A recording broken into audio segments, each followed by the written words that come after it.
What if the behaviors we perceive as harmful are actually cries for help, echoes of past traumas? Welcome to our exploration of trauma and its many manifestations. You see, the human mind is an intricate labyrinth, and when it's exposed to traumatic experiences, it develops complex reactions, often misunderstood by others and even ourselves. These reactions might appear destructive, but they are essentially survival strategies, responses to past traumas. Some people might be persistently anxious or fearful, others may relive their trauma through flashbacks, and some might become overly vigilant. Avoidance, emotional numbness, panic attacks, and even substance abuse can all be signs of past trauma manifesting itself. Impulsive behavior, relationship difficulties, and mood swings may also be part of this intricate web woven by trauma. Understanding these behaviors as trauma responses rather than harmful actions can be a game changer. It's a crucial step towards seeking appropriate support and healing. Today, we delve into 10 such behaviors, shedding light on the shadows of trauma. Imagine living in a constant state of fear, every moment filled with anxiety. That's the reality for many trauma survivors. This isn't about being a touch nervous before a big meeting or feeling your heart race during a suspenseful movie. This is a relentless, pervasive fear that doesn't match the situation at hand. It's a fear that's rooted not in the present, but in past traumatic experiences. In the grip of this excessive anxiety, ordinary events can become terrifying. The beep of a microwave might sound like an explosion. A friendly touch could feel like an assault. For those dealing with unresolved trauma, their fear isn't simply magnified. It's distorted and twisted by the lens of their past experiences.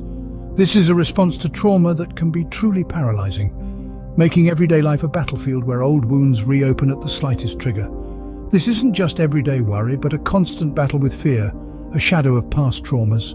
Imagine being haunted by your past, reliving your worst nightmares over and over again. This is a reality for many who grapple with trauma. It's not uncommon for traumatic events to resurface in the form of flashbacks or intrusive thoughts, making it feel as if the horror is happening all over again. These memories can be so vivid and so powerful that they blur the line between past and present. The world around you fades away, replaced by the harsh echoes of a moment you'd rather forget. The sounds, the smells, the feelings, all resurrected with excruciating clarity. This is known as re-experiencing trauma, a cruel reminder that the past is never truly gone. It's like a movie that's stuck on repeat, replaying the most painful scenes over and over. It's a challenging aspect of trauma, one that requires understanding and empathy. Trauma doesn't always stay in the past. It can replay in the present, over and over again. Ever felt overly alert, watchful, even in safe environments? For trauma survivors, this is a daily reality. Imagine living in a world where every sound is a potential threat, where peace is overshadowed by a sense of impending danger. This is what increased vigilance feels like for individuals coping with past trauma. It's like having your body's alarm system perpetually switched on, ready to respond to the slightest trigger. In the face of trauma, our bodies instinctively adopt a fight or flight mode. This survival instinct doesn't switch off easily, especially when the traumatic event has left a deep imprint. It keeps individuals on their toes, constantly scanning their surroundings for potential threats. This heightened state of alertness, while exhausting, is a defense mechanism. It's the body's way of trying to protect itself from further harm. Understanding this behavior as a response to trauma can pave the way for empathy and support. This is not paranoia, it's a survival instinct honed by past traumas. Avoidance, a common response to trauma, is more than just not wanting to face something unpleasant. It's an instinctual reaction, a self-preservation tactic. When traumatic events leave deep scars, the mind often responds by steering clear of anything that could potentially rip open those wounds. Survivors of trauma may actively sidestep places, people, or activities that act as reminders of their trauma. It may seem like they're running away, but in reality, they're trying to keep distressing memories at bay. This avoidance can manifest in different ways. It might be skipping a certain street that brings back painful memories, or avoiding watching certain genres of movies that trigger flashbacks. It could even be something as simple as not wanting to engage in specific conversations. This doesn't mean they're weak or scared. It means they're trying to protect themselves from reliving the pain. Avoidance is not cowardice. It's a survival mechanism, a way to escape distressing memories. Feeling detached or numb is not an absence of emotion, but a response to overwhelming emotions or memories.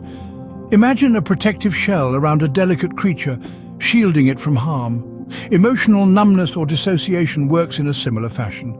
It's like a psychological armor, a defense mechanism that the mind employs when faced with distressing and overwhelming emotions or memories that are too painful to confront head-on. This emotional disconnection can manifest in various ways. It might feel as though you're watching your own life from a distance, as if you're a character in a movie. You might find yourself feeling indifferent, detached, or unresponsive to situations that would normally evoke strong emotions. It's as if an invisible curtain has descended, muting the intensity of your emotional landscape. Ultimately, it's important to remember that this numbness, this dissociation, is not a sign of indifference or lack of care. It's a survival strategy, a shield against overwhelming pain. Numbness is not indifference. It's a shield against overwhelming pain. Panic attacks, sudden and intense bouts of fear, are not just overreactions, they're echoes of past traumas.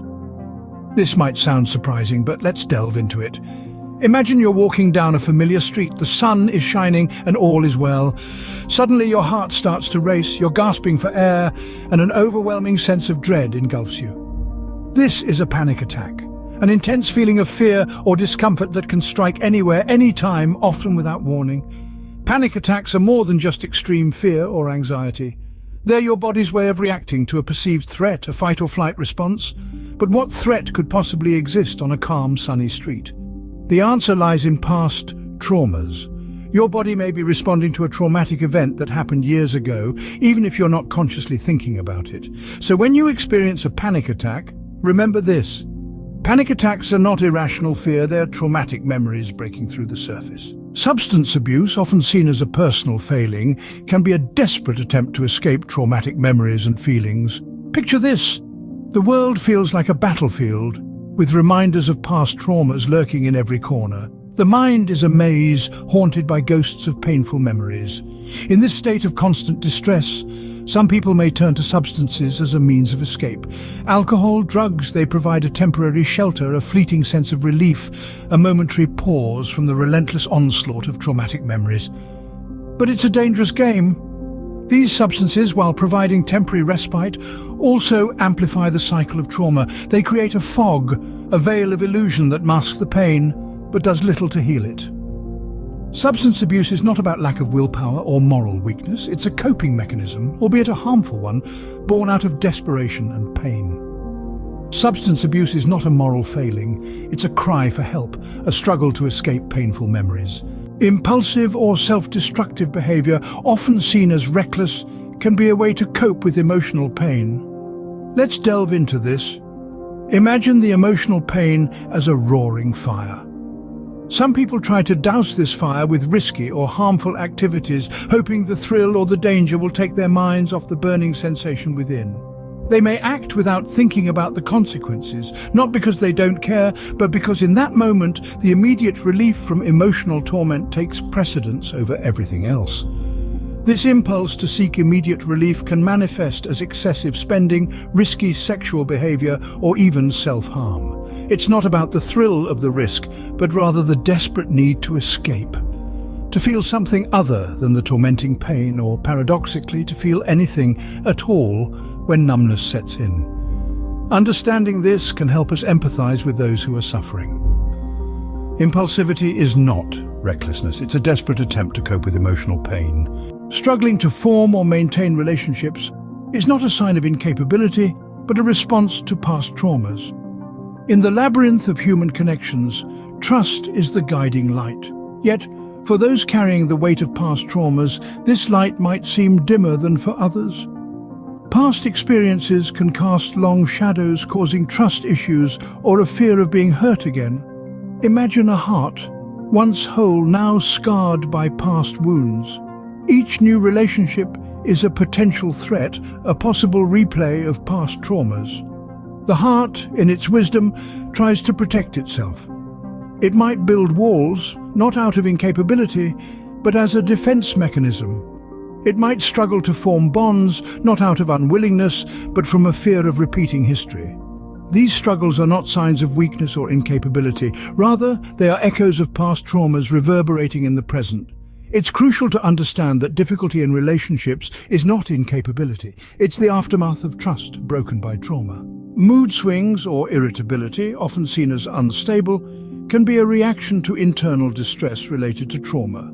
Imagine a pendulum swinging back and forth, each swing a shift in mood. This is not a sign of instability, but a reflection of the internal turmoil stemming from past traumatic experiences. Now consider irritability.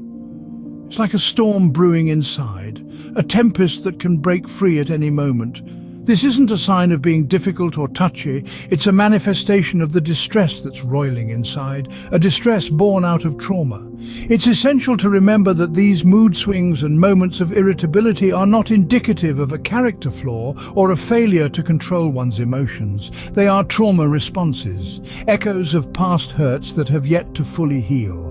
Understanding this can help us approach those experiencing these behaviors with empathy and compassion. Mood swings are not instability, they're echoes of internal distress, the invisible wounds of trauma. Understanding these behaviors as trauma responses is not just about sympathy, it's about changing our perception of trauma. We have journeyed through 10 different manifestations, from excessive anxiety and fear, re-experiencing the trauma, to increased vigilance. We've also explored avoidance, emotional numbness or dissociation, and the onset of panic attacks.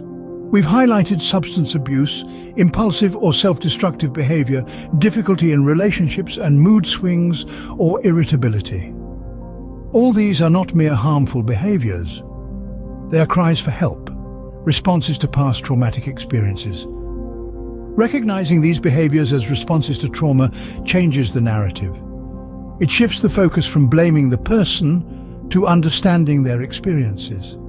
It allows us to approach with empathy and compassion rather than judgment, and it can be a game changer in the path to healing and recovery. Before we judge, let us seek to understand, and remember, healing begins with understanding. If you found this video helpful, consider subscribing to our channel for more insightful content.